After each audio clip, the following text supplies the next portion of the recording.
Bacteria সংক্রমণের কারণে জ্বর, শিশুদের দাঁত ওঠার কারণে দাঁত ব্যথা, টিকাদান পরবর্তী জ্বর এবং অস্বস্তি, কানে ব্যথা, ছোটখাটো আঘাত, হালকা থেকে মাঝারি ব্যথা উপশম করতে, জ্বর কমাতে ব্যাপকভাবে ব্যবহার করা হয় ফাস্ট সিরাপ। আসসালামু আলাইকুম, শামস মেডিসিন টিপসে আপনাদের সবাইকে স্বাগত। আমি আবারও চলে আসলাম আপনাদের মাঝে নতুন একটি টপিকস নিয়ে। আজকে আমার টপিকস হচ্ছে ফাস্ট সিরাপ, যার জেনেরিক হচ্ছে প্যারাসিটামল। এটি জ্বর এবং ব্যথা উপশমকারী হিসেবে ব্যবহার করা হয়। এই সিরাপটি আমাদের ছোট বাবুদের জ্বর, টিকাদান পরবর্তী জ্বর, কান ব্যথা, দাঁত ব্যথা ও অন্যান্য ক্ষেত্রে খুব দ্রুত কাজ করে থাকে। সুতরাং টপিকসটি শুরু করার পূর্বে আপনাদের কাছে আমার অনুরোধ, প্লিজ চ্যানেলটি সাবস্ক্রাইব করুন এবং ভিডিওটি আপনার টাইমলাইন থেকে শেয়ার করে দিন। যারা অলরেডি আমার চ্যানেলটি দেশ এবং প্রবাস থেকে সাবস্ক্রাইব করেছেন, অসংখ্য ধন্যবাদ। যারা এখনো চ্যানেলটি সাবস্ক্রাইব করেননি বন্ধুরা, প্লিজ চ্যানেলটি সাবস্ক্রাইব করুন এবং ভিডিওটি আপনার টাইমলাইন থেকে শেয়ার করে দিন। আবারও বলছি, প্লিজ চ্যানেলটি সাবস্ক্রাইব করুন এবং ভিডিওটি আপনার টাইমলাইন থেকে শেয়ার করে দিন। এর ফলে হয়তোবা আপনি উপকৃত হতে পারেন অথবা নাও হতে পারেন, কিন্তু আপনার প্রিয় মানুষ যারা রয়েছে তাদের উপকারে আসতে পারে। সুতরাং চ্যানেলটি সাবস্ক্রাইব করে ভিডিওটি আপনার টাইমলাইনে শেয়ার করে দিন। চলুন বন্ধুরা, আমরা চলে যাই আমাদের মেইন টপিকসে। ফাস্ট সিরাপ হলো একটি সাধারণভাবে ব্যবহৃত ওভার দ্য কাউন্টার ওষুধ, যার মধ্যে রয়েছে প্যারাসিটামল, এসিটামিনোফেন নামে পরিচিত একটি সুপরিচিত ব্যথানাশক, ব্যথা উপশমকারী এবং অ্যান্টিপাইরেটিক বা জ্বর হ্রাসকারী থাকে।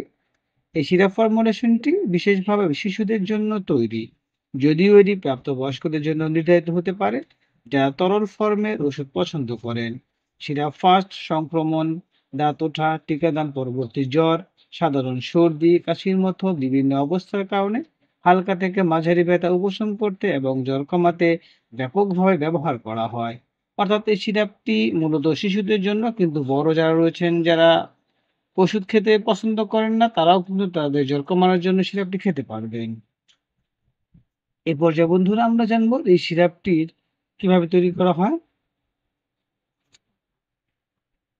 অর্থাৎ এর রচনা।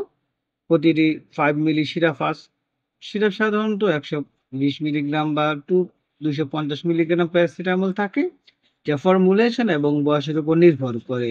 এটি সাধারণত স্বাদযুক্ত, যেমন স্ট্রবেরি, কমলা, শিশুদের জন্য আরো সুস্বাদু করে তোলে। এ পর্যায়ে বন্ধুরা আমরা জানবো এই সিরাপটি কোন কোন ক্ষেত্রে ব্যবহার করা হয়।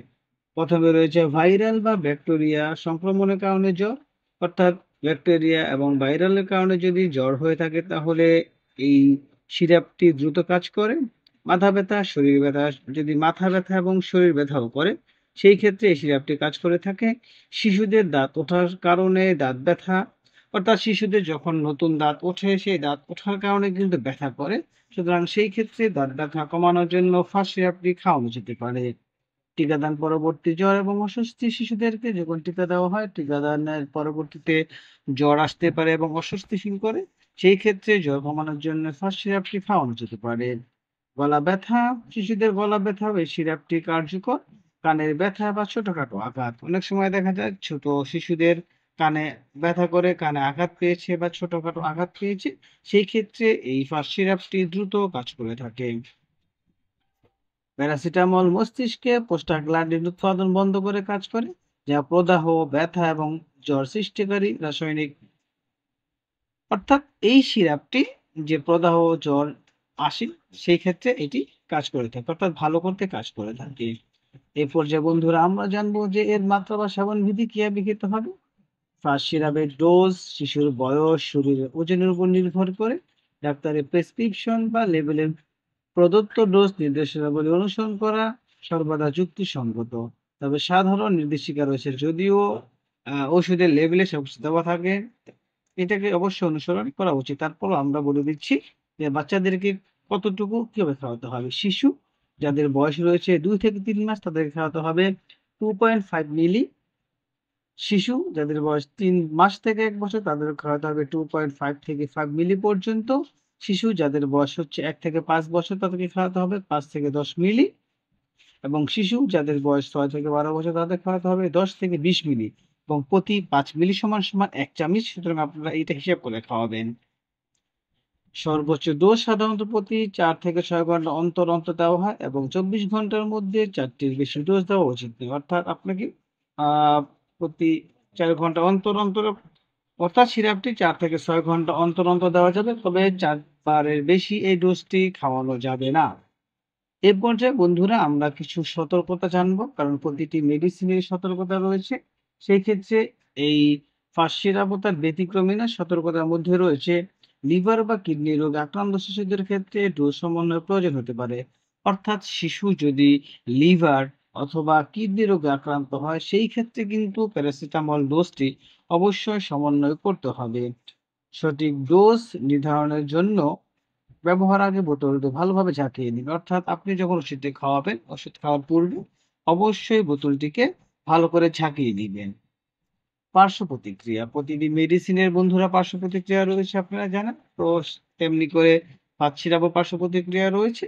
পার্শ্ব প্রতিক্রিয়ার মধ্যে রয়েছে হতে পারে বমি, বমি ভাব, বমি, অতিরিক্ত মাত্রায় দীর্ঘমেয়াদী ব্যবহারের ফলে লিভারের সমস্যা। অর্থাৎ অতিরিক্ত বা দীর্ঘমেয়াদী যদি সিরাপটি খাওয়ানো হয়, সেই ক্ষেত্রে কিন্তু লিভারের সমস্যা হতে পারে। এবং পার্শ্ব প্রতিক্রিয়াতে বলা হলো যে বমি, বমি ভাব এবং লিভারের সমস্যা হতে পারে। এই বিষয়টি অবশ্যই খেয়াল রাখতে হবে। অর্থাৎ দীর্ঘমেয়াদী খাওয়ানো যাবে না। সুতরাং বন্ধুরা আমরা বলতে পারি যে ফার্স্ট সিরাপ বা প্যারাসিটামল শিশু এবং প্রাপ্তবয়স্ক এবং শিশু উভয়ের ক্ষেত্রে জ্বর এবং হালকা থেকে মাঝারি ব্যথার জন্য একটি নিরাপদ এবং কার্যকর প্রতিকার। অর্থাৎ এই সিরাপটি যে প্রাপ্তবয়স্ক এবং শিশু উভয়ের জন্য নিরাপদ। যদি সঠিকভাবে ব্যবহার করা হয়, অর্থাৎ এটা যদি সঠিকভাবে ব্যবহার করা হয়, তাহলে প্রাপ্তবয়স্ক এবং শিশু উভয়ের জন্য এই সিরাপটি নিরাপদ। পিতামাতা এবং যত্নশীলদের সর্বদা ডোজ নির্দেশাবলী সাবধানে অনুসরণ করা উচিত এবং লক্ষণগুলি অব্যাহত থাকলে ডাক্তারের সাথে পরামর্শ করা উচিত। অর্থাৎ যারা পিতামাতা রয়েছেন, যারা বাচ্চাদেরকে খাওয়াচ্ছেন, এই বিষয়ে অর্থাৎ যে নির্দেশনাবলী রয়েছে সেটি সঠিকভাবে অনুসরণ করা উচিত। এবং যদি তার জ্বর কোনোভাবেই আঘাত না কমে, তাহলে অবশ্যই ডাক্তারের সাথে পরামর্শ করা উচিত।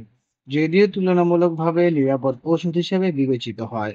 প্যারাসিটামল উচ্চ মাত্রায় ক্ষতিকারক হতে পারে, তাই দায়িত্বশীল ব্যবহার অপরিহার্য। অর্থাৎ অতিরিক্ত প্যারাসিটামল খাওয়ানো উচিত না। সুতরাং সেই ক্ষেত্রে দায়িত্বশীলতার পরিচয় দেওয়া উচিত। অর্থাৎ নির্দেশাবলী যেভাবে রয়েছে আপনাকে ঠিক ততটুকুই এই সিরাপ খাওয়াতে হবে। ফার্স্ট সিরাপ সম্পর্কে যদি আপনাদের কোনো কিছু জানার থাকে, তাহলে অবশ্যই আমাদেরকে কমেন্টস করে জানিয়ে দিন। আমরা আপনাদের কমেন্টস গুলো যথাযথ উত্তর দেওয়ার চেষ্টা করব। আমাদের এই চ্যানেলের মাধ্যমে শুধুমাত্র কোন রোগের জন্য কোন মেডিসিনটি সেবন করাবেন সেই ক্ষেত্রে বলা হয়, অর্থাৎ সেই কাজের জন্য বলা হয়। সুতরাং ডাক্তারের পরামর্শ ছাড়া কোনো মেডিসিন সেবন করবেন না।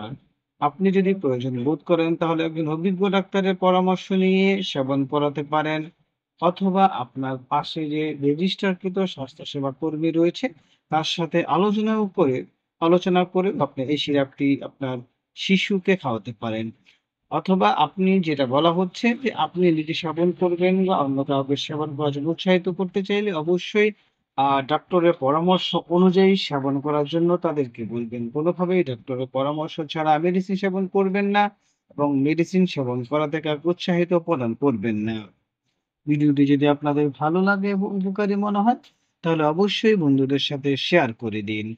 আবারও বলছি বন্ধুরা, প্লিজ চ্যানেলটি সাবস্ক্রাইব করুন এবং ভিডিওটি আপনার টাইমলাইন থেকে শেয়ার করে দিন। এর ফলে হয়তোবা আপনি উপকৃত হতে পারেন অথবা নাও হতে পারেন। কিন্তু আপনার প্রিয় মানুষ যারা রয়েছে, যারা এর উপরে উল্লেখিত রোগের কথা বলা হয়েছে এই সমস্যায় ভুগছে, তাদের উপকারে আসতে পারে। সুতরাং ভিডিওটি আপনার টাইমলাইন থেকে শেয়ার করে সবাইকে দেখার সুযোগ করে দিন। তাছাড়া আপনাদের যদি নির্দিষ্ট কোনো টপিক সম্পর্কে জানা থাকে বা জানতে চান, কোনো মেডিসিন সম্পর্কে জানতে চান, তাহলে অবশ্যই আমাদেরকে কমেন্টস করে জানান। আপনারা কোন মেডিসিন সম্পর্কে জানতে চান? আমরা অবশ্যই আপনাদের জন্য সেই মেডিসিনের উপরে ভিডিও তৈরি করব এবং আপনাদের সামনে নিয়ে আসব। সুতরাং যেই কোনো টপিকস সম্পর্কে আপনারা জানতে চান না কেন, আমাদেরকে কমেন্টস করে জানিয়ে দিন। আমরা আপনাদের জন্য সেই ভিডিও নিয়ে আসব। আজ এ পর্যন্ত। আগামীকালকে আবার কথা হবে নতুন কোনো টপিকসে। সেই পর্যন্ত সবাই সুস্থ থাকবেন, ভালো থাকবেন। খোদা হাফেজ। আবারও বলছি বন্ধুরা, প্লিজ চ্যানেল সাবস্ক্রাইব করুন এবং ভিডিওটি আপনার টাইমলাইন থেকে শেয়ার করে দিন। খোদা হাফেজ।